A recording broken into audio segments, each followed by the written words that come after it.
TV6 news network में आपका स्वागत है। मैं हूं डॉक्टर मुजफ्फर गजाली। विशेष चर्चा में हम एक ख़ास मेहमान के साथ आपके दरमियान मौजूद हैं। हमारे साथ हैं वरिष्ठ पत्रकार जनाब आनंद वर्धन जी, जो लंबे समय से देश की राजनीति को देखते रहे हैं। आपका बहुत स्वागत है विशेष चर्चा में। मैं आपसे ये जानना चाहूँगा कि पिछले दिनों आपने हरियाणा, पंजाब, चंडीगढ़, जम्मू कश्मीर का दौरा किया था देश में चल रही गतिविधियों को लेकर और उसका नैरेटिव बदलने के लिए। तो क्या था उसके पीछे का कंसेप्ट, जरा उसके बारे में आप बताइए। देखिए, कंसेप्ट ये था कि आज ऐसा लग रहा है कि देश एक ऐसे हालात से गुजर रहा है जहां पे मतलब हम सब लोग अभी राम मंदिर का प्राण प्रतिष्ठा हुई है, रामचरितमानस पढ़ते हैं। तो जब रामचंद्र जी लंका में जा रहे थे रावण का से युद्ध करने, तो एक पुल बनाना, तो उस पुल बनाने के लिए नल नील बड़े वानर लोग इकट्ठा हुए, जो लोग थे सब लोग अपना अपना तरह से उस पुल को बना रहे थे। तो वहां पे एक गिलहरी भी थी जो बालू में लौटती थी और फिर जाके पानी में बालू छोड़ आती थी, फिर आती थी, फिर छोड़ती थी। तो किसी ने ये देखा कि भाई तुम क्या कर रहे हो, तो उसने कहा मेरी यही सामर्थ्य है, तो उस पुल बनाने में मैं भी ये कर रही हूँ। तो ये जो इस समय देश में लोकतंत्र और संविधान की हालत है, उसमें हम सब लोगों का रोल वही, मेरा कम से कम ऐसा लगता है कि गिलहरी वाला रोल है।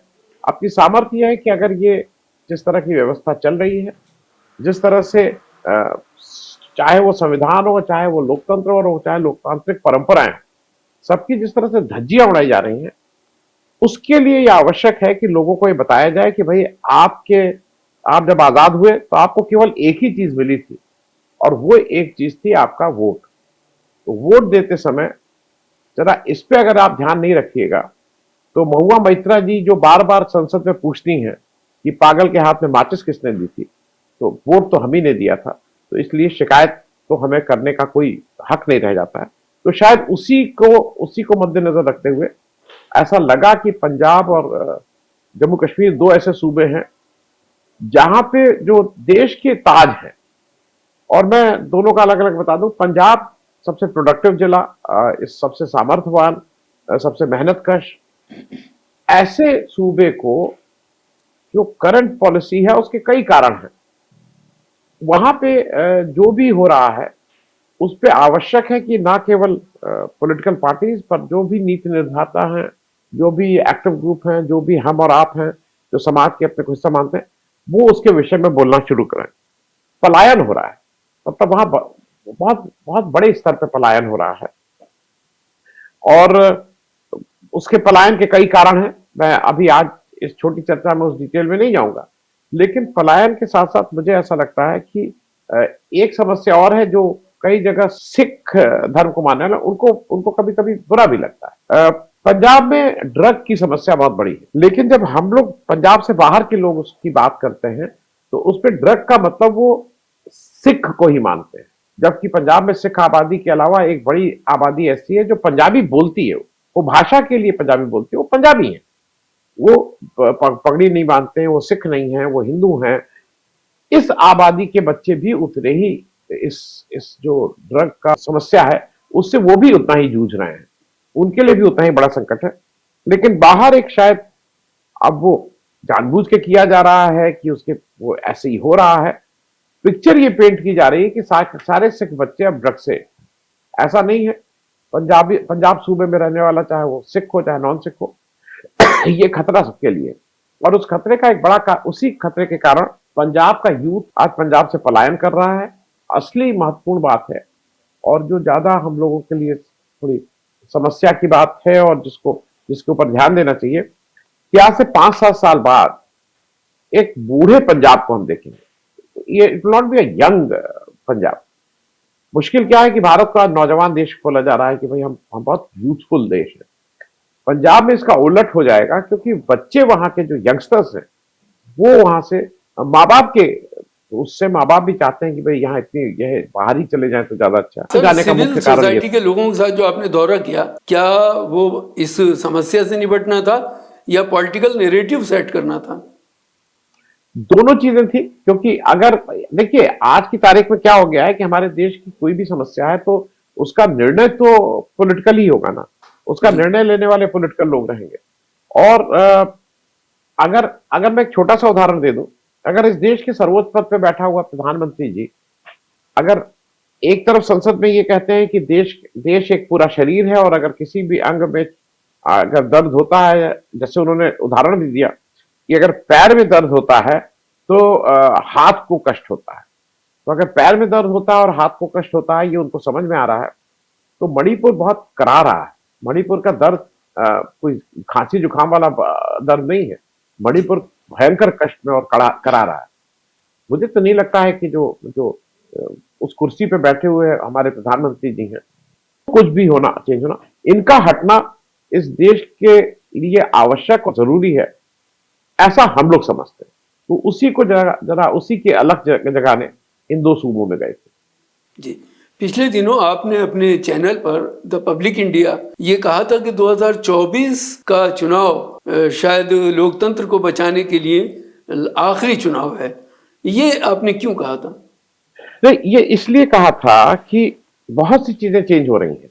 आज की तारीख में जिस तरह से इंस्टीट्यूशंस, चाहे वो ईडी हो, चाहे सीबीआई हो, चाहे इलेक्शन कमीशन ऑफ इंडिया हो, चाहे इनकम टैक्स हो, जो सरकारी जितनी चीजें, उसका दुरुपयोग हो रहा है, कोई चू नहीं कर रहा है और वो धीरे धीरे एक्सेप्टेबल भी हो जा रहा है, समाज में उसको मान भी लिया जा रहा है। ठीक है भाई, अब वो अगर सरकार में है तो इसका दुरुपयोग तो करेंगे ही करेंगे। ये आने वाले समय दिनों की एक दस्तक आपको दे रहा है।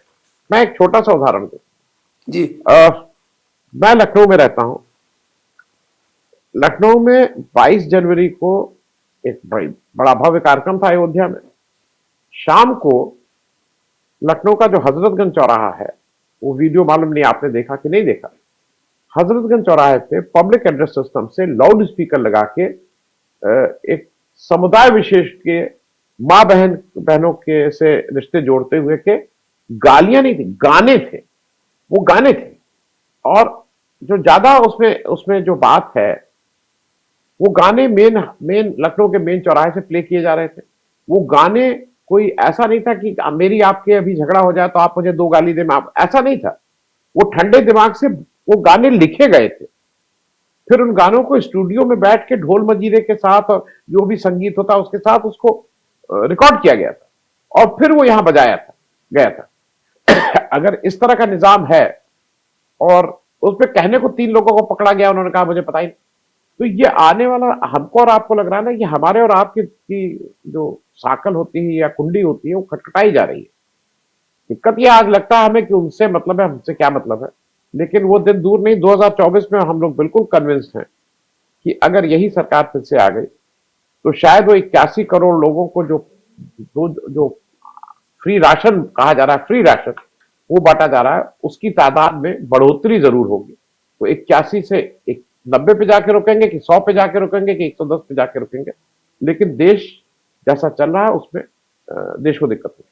तो इसमें निजाम का बदलना बहुत आवश्यक है, क्योंकि अगर ये निजाम किसको लाएंगे ये दूसरी बात है, वो अलग की बात है। कोई खराब आएगा तो फिर बदला जाएगा। इंदिरा गांधी ने इमरजेंसी लगाई तो इस देश के जनमानस ने उनको उखाड़ फेंका था, तो उस समय का देखेंगे। लेकिन वर्तमान में ये जो निजाम है, ये किसी भी तरह से किसी भी लोकतंत्र, इसकी प्रायोरिटी दूसरी है। इसकी प्रायोरिटी बेरोजगारी, इसकी प्रायोरिटी महंगाई, इसकी प्रायोरिटी महिला सुरक्षा, इसकी प्रायोरिटी, इससे कोई मतलब नहीं है। इनके लिए केवल चुनाव होता है। आप पहली बार देखे होंगे, आप सीनियर हैं, इतने दिनों से अगर आप देख रहे हैं, पार्लियामेंट के अंदर आपने कभी देखा है कि चुनावी भाषण हो?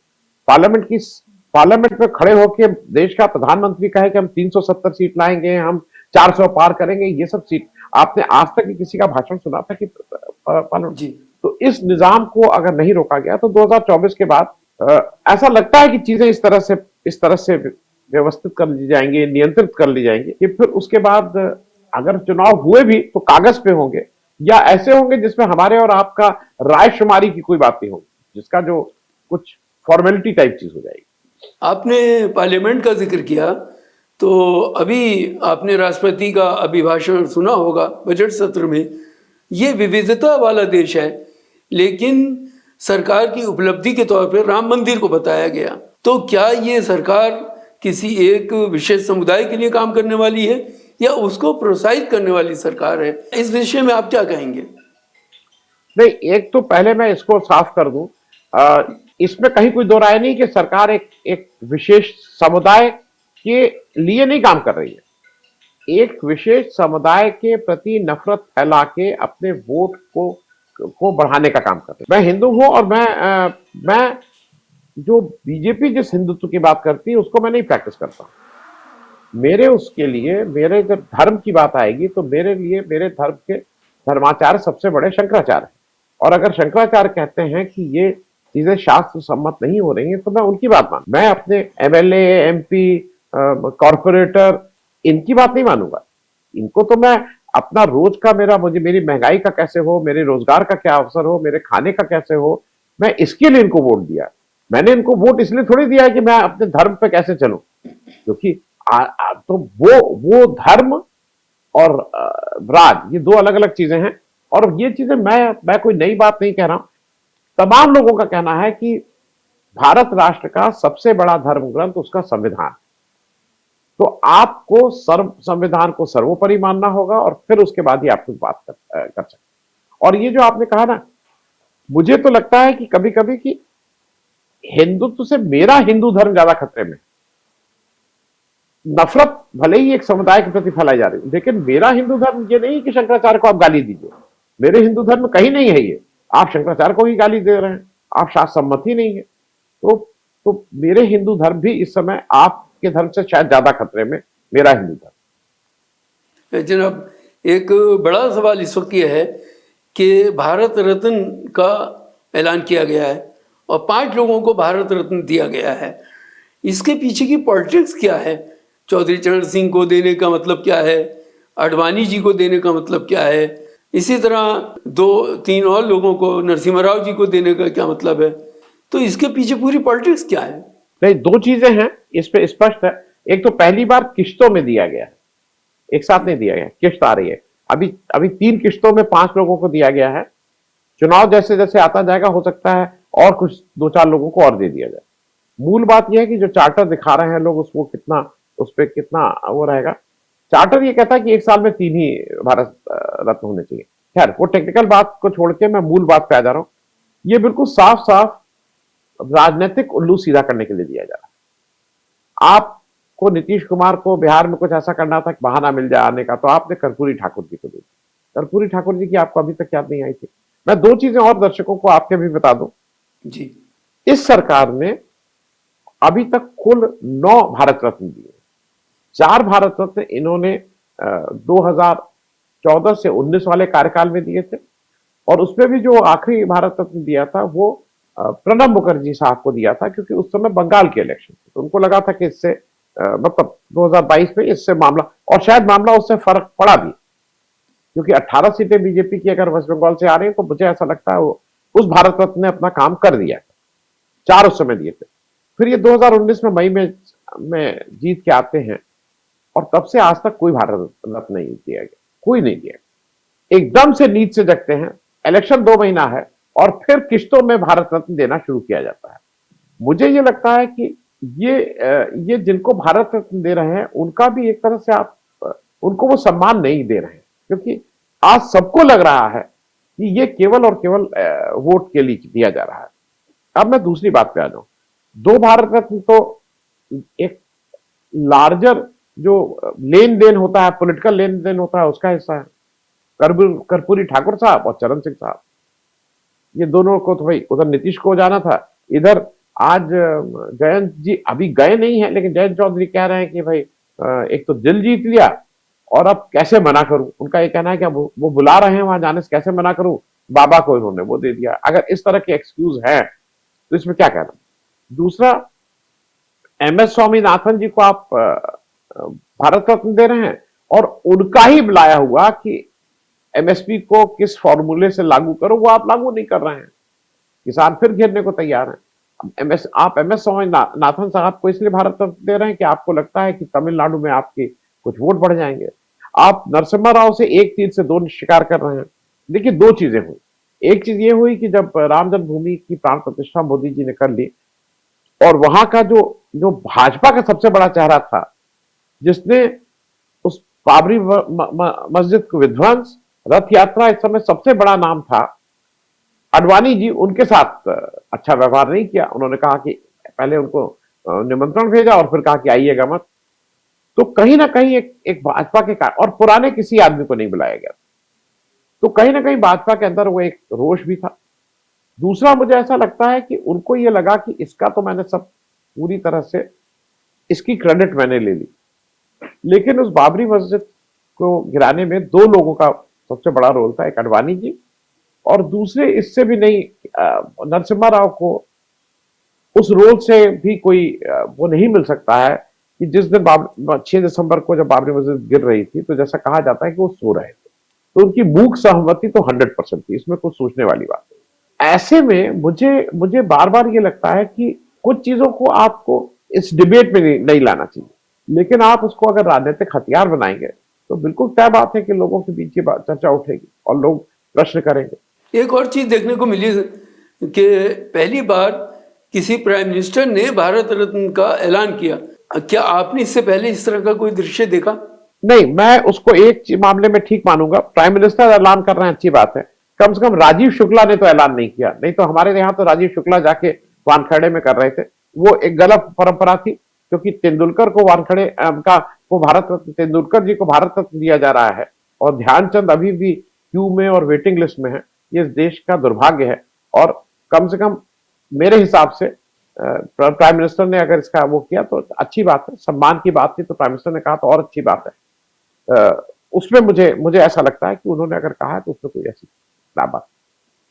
एक और मैं देख रहा हूं कि अभी कल से हल्द्वानी में एक उबाल शुरू हो गया है अचानक से, तो क्या ये 2024 की तैयारी के तौर पर कुछ देख रहे हैं? जबकि ऐसा माना जाता है कि उत्तराखंड देश का सबसे शांत राज्य है और वहाँ कभी भी इस तरह की कोई घटना नहीं हुई, तो इसके पीछे क्या है? जबकि 14 तारीख कोर्ट में डेट फिक्स थी उस मामले की, लेकिन उसका इंतज़ार किए बगैर ही वहाँ की लोकल बॉडी ने उस पर एक्शन कर दिया और इतना बड़ा बवाल खड़ा हो गया। इसके पीछे क्या कोई राजनीति देखते हैं आप? आपको नहीं दिख रही है? मतलब मुझे तो लगता है उसके लिए चश्मे की भी जरूरत नहीं है, वो केवल और केवल राजनीति है, इसके अलावा कुछ नहीं। मैं आपको एक छोटी सी बात बता दूं, हम कश्मीर गए थे। जब मैं कश्मीर बोलता हूँ तो जम्मू कश्मीर का मेरा अर्थ होता है जम्मू कश्मीर टोटल। मैं बातचीत के लिहाज से हम लोग इसको कश्मीरी बोलते थे हम लोग। तो वहां के लोगों का जब हम लोग बातचीत कर रहे थे तो उनकी एक शिकायत थी, और मैं उनकी बात कर रहा हूँ जो अल्पसंख्यक समुदाय से आता है, अल्पसंख्यक में भी खास करके मुस्लिम। उनका कहना ये था कि हमारे यहाँ जो हम लोग, उनको ने साफ साफ कहा, उन्होंने कहा हम लोग पिटते इसलिए हैं कि वोट आपको वहां मिलता है। हमारे यहाँ का यूपी से आया है ना, आप क्या वोट हमें पीटते हो, वहां जाके वोट की फसल काटते हो। तो उनका वो बिल्कुल स्पष्ट है कि अगर हल्द्वानी में इस तरह का कुछ मामला होता है तो वोट बढ़ेंगे। ज्ञान व्यापी में इस समय मैं ये नहीं कह रहा हूं कि जो भी कोर्ट का फैसला हो कैसे हो मुझे नहीं मालूम, लेकिन ये तो एक इस देश का एक कानून आ चुका था जिसने कहा था कि बाबरी मस्जिद के बाद किसी भी चीज पे कोई भी बात नहीं होगी। इसका इस देश का कानून है। अब आप जाके वहां पूजा अर्चना कर रहे हो और इसमें जो आपका वोटर है, जो हिंदुत्व करता है, जिसको भगवान की पूजा से ज्यादा इसमें आनंद आता है कि इससे देखो जरा चूड़ी टाइट कर दी है, तो उसको अब अगर आप इस पूजा अर्चना को अपनी पूजा अर्चना मानते हो, अपने धर्म का मानते हो, तो वो उनका धर्म है। मेरा जो हिंदू धर्म है वो ये नहीं। जी, मेरा आपसे आखिरी सवाल ये होगा कि जो भारत जोड़ो न्याय यात्रा चल रही है, इसमें न्याय की कितनी बात हो रही है और भारत कितना जुड़ रहा है? क्योंकि दो तरफा बात हो रही है। ऐसा कहा जा रहा है कि इससे कोई भारत नहीं जुड़ रहा, भारत टूटा हुआ नहीं है, बल्कि भारत तो पहले से जुड़ा हुआ है, और न्याय की कोई बात नहीं हो रही क्योंकि वो न्याय देने की पोजीशन में नहीं है। ये भारत जोड़ो न्याय यात्रा से किस तरह की संभावनाएं आप देख पा रहे हैं? नहीं, मैं उसमें बहुत स्पष्ट हूँ। भारत जोड़ो न्याय यात्रा ने एक बड़ा काम ये किया है कि अगर वो मणिपुर और मिजोरम और असम और मेघालय और इन नॉर्थ ईस्ट के राज्यों में जाते हैं, तो आपने जैसा कहा बिल्कुल ठीक बात है, वो कोई केंद्र की सरकार की सत्ता में तो है नहीं कि वो कुछ करने की, लेकिन लोकतंत्र में केवल पक्ष नहीं होता है, पक्ष और विपक्ष बन के ही लोकतंत्र बनता है। It is the ruling party and the opposition, दोनों को मिला के ही लोकतंत्र। तो मैं बिल्कुल स्पष्ट हूं, जब ये राहुल गांधी वहां जा रहे हैं या भारत जोड़ो यात्रा वहां जा रही है, तो मणिपुर में उनको ये तो लग रहा है कि इस देश का आम आवाम मेरे साथ संवेदना है, मरहम लगाना चाहता है, दुखी है। लेकिन हमने चूंकि वोट देके एक ऐसे लोगों को बिठा रखा है, तो वो उस संदेश को कर रहे हैं। आप ये फर्ज कीजिए कि अगर कोई नहीं जाए तो वो उनके लिए ज्यादा कष्टकारी होगा। जम्मू कश्मीर, जब भारत जोड़ो यात्रा में कश्मीर में राहुल गांधी गए, तो शायद लोगों का अंदाज नहीं जिस तरह का अभूतपूर्व स्वागत हुआ। वो किसी स्थिति में नहीं थे, लेकिन लोगों को ये लगा कि कोई तो आया है मेरी बात सुनने के लिए, और वो देश की सबसे, जो विपक्ष की सबसे बड़ी पार्टी है, उसका उसका एक बड़ा नेता आ रहा है। तो मुझे लगता है कि वो वाला पार्ट तो पूरा कर रहा है। अब जहां तक न्याय की बात है, अब अगर मोदी जी जिस तरह की बातें करते हैं और जो जो उनको बुरा लगता है, वो कहते हैं कि मुझे गाली दी जाती है। 91 गाली उन्होंने बताई थी पिछले अभी इलेक्शन में, वो नोट करते हैं रोज, उनका वो खाता खसरा खतौनी बहुत ठीक रहता है। राहुल गांधी को जो जितनी गाली दी जाती है और अभी भी दी जा रही है, ये डिस्टर्ब तो है। सिर्फ एक भारत जोड़ो न्याय यात्रा ने आज पूरे भाजपा के जो पूरा इको सिस्टम है उसको दुविधा में डाल दिया है, क्योंकि वो कहीं ना कहीं इनको उस जगह हिट कर रही है जहां पे वोट की बात होती है। आम आदमी को लगता है कि कोई व्यक्ति कर रहा है, अब कल कितने वोट मिलेंगे नहीं मिलेंगे। अगर इस देश में कुछ लोग ये भी कहते हैं कि 100 रुपए का नहीं 500 रुपए का पेट्रोल खरीदेंगे, लेकिन भाई ये जरा एक कुछ लोगों को टाइट कर रहे हैं तो बहुत अच्छी बात है। 500 रुपए क्या, 5000 का पेट्रोल खरीदेंगे तो वो नफरत के बिना पे आप खरीद रहे हैं, आप कोई मोहब्बत में नहीं पेट्रोल खरीद रहे हैं। मुझे आपको ठीक करना है, इसलिए मैं खुश हूं। मुझे कुछ नहीं मिला है, मैं जैसा था वैसे ही हूं। तो मुझे ये लगता है भारत जोड़ो न्याय यात्रा केवल कांग्रेस के लिए नहीं, ये सारे लोगों को इस तरह की यात्रा किसी भी नेता को लगाना चाहिए। लोगों का कम से कम कनेक्ट तो पूरा हो। मैं ये पहले नेता का यही काम था, ये अभी लग रहा है कि बहुत कोई एक नया काम कर रहा है। राहुल गांधी जो काम कर रहे हैं वो जो ट्रेडिशनल आज से 30 40 50 साल पहले की जो राजनीति थी, नेता ही जाता था जनता के पास। अब जनता को सामाजिक न्याय का जो मुद्दा है वो बहुत उभर कर आया है, ऐसा दिखाई दे रहा है। तो सामाजिक न्याय पर जो बात नहीं हो रही थी, अब सामाजिक न्याय पर बात हो रही है। आप क्या कहते हैं? और नहीं, बिल्कुल ठीक बात है, और इसमें बात होनी भी चाहिए। मतलब इसके मेरा कहना है कि सब इतने विषय है कि इसमें 2 2 4 4 घंटे में ये बिल्कुल बात होनी चाहिए। भाई जिसकी जितनी हिस्सेदारी उसकी उतनी भागीदारी, इसमें खराबी क्या है? अगर आज उत्तर प्रदेश में हम लोग बैठे हुए हैं, 403 सीट है, अगर मैं जितना मुझे याद है, उस 403 सीट में अगर ब्राह्मणों की, अगर मैं गलत नहीं हूं तो 52 विधायक, राजपूत 49 विधायक, अगर मतलब 25% केवल इन 2 जातों के विधायक हैं, तो क्यों होंगे भाई? क्योंकि वो ठेका पट्टा ज्यादा करें? मतलब ये मैं इसलिए कह रहा हूं कि वो कोई रॉकेट चलाने के लिए नहीं किए जा रहे हैं। वो विधायक तो मेरे ख्याल में समाज का अंतिम आदमी जो रिप्रेजेंट करे उसको रिप्रेजेंट करने वाला।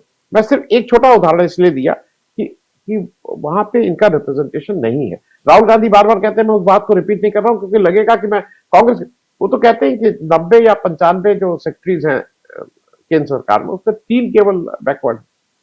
तो ये मैंने उसका उदाहरण ये दिया, उत्तर प्रदेश में 100 के ऊपर केवल राजपूत ब्राह्मण, एक मतलब 2 जो अपर कास्ट है उनसे विधायक है 25%। तो इसको कहां ठीक होगा? तो इसलिए वो होना चाहिए, इसमें कहीं से दो राय नहीं। सर, आप क्या संदेश देना चाहेंगे देश की जनता को इस चैनल के माध्यम से कि आने वाले दिनों में वो क्या करें? देखिए, पहली चीज मैं स्पष्ट कर दूं, मेरी कोई हैसियत नहीं कि मैं किसी को संदेश दूं। मैं आग्रह करना चाहूंगा और उनसे अनुरोध करना चाहूंगा कि 1947 में जो आजादी आपको मिली थी, वो आजादी को ये नहीं थी कि कल, वो आजादी में जो सबसे बड़ा आपके पास हथियार आया था, सबसे बड़ी जो ताकत आपके पास आई थी, वो वोट की आई। मेरा वोट, अंबानी जी का वोट, मोदी जी का वोट, अडानी जी का वोट, और मेरा जो चपरासी जो मुझे पानी पिलाता है उसका वोट, सारे वोट की हैसियत एक। उसमें second richest person of the world नहीं है कि ये एक वोट दे देंगे तो इनकी ताकत ज्यादा होगी। मेरा तो ये इस देश की आजादी ने हमको ये ताकत दी थी, और हमें उस ताकत का एहसास करके एहसास हो गया है। 10 साल में अगर किसी के घर में इन धार्मिक कार्यों से अगर आपका पेट भरता हो तो वो आपको देखने को, आपको अगर उससे रोजगार मिला हो तो आपको देखने को, लेकिन 5 साल में मौका एक ही बार आता है, और ये इस बार आवश्यक है कि अगर आप एहतियात रख के लोगों को देख संभल के अगर वोट नहीं देंगे तो मुश्किलें तो हमारी और आपकी भी बढ़ेंगी। तो ये तो नहीं है कि हम और आप उससे अछूते रह जाएंगे। तो इसलिए जब वोट देने जाइए तो बिल्कुल ठीक से जाइए। कैसे अभी तक 10 साल आपने बिताए हैं, किस तरह से आपको रूल किया गया है, तो उसको मद्देनजर रखते हुए आप वोट को कम से कम बिल्कुल ठीक से प्रयोग करें। हमारे साथ बात करने के लिए बहुत बहुत शुक्रिया, आपने समय निकाला और बहुत खुल करके तमामी मुद्दों पर बात की। बहुत बहुत शुक्रिया, थैंक यू। एक छोटा सा आग्रह है आपसे कि हमारी वेबसाइट पे जाकर के भी हमें आप फॉलो कीजिए, सब्सक्राइब कीजिए, लाइक कीजिए और कमेंट बॉक्स में जाकर के कमेंट करना न भूलिए, क्योंकि हम आपके सारे कमेंट पढ़ते हैं और आपके सुझावों पर ध्यान देकर हम अपने कार्यक्रमों को और बेहतर बनाने की कोशिश करते हैं। देखते रहिए TV6 न्यूज़ नेटवर्क।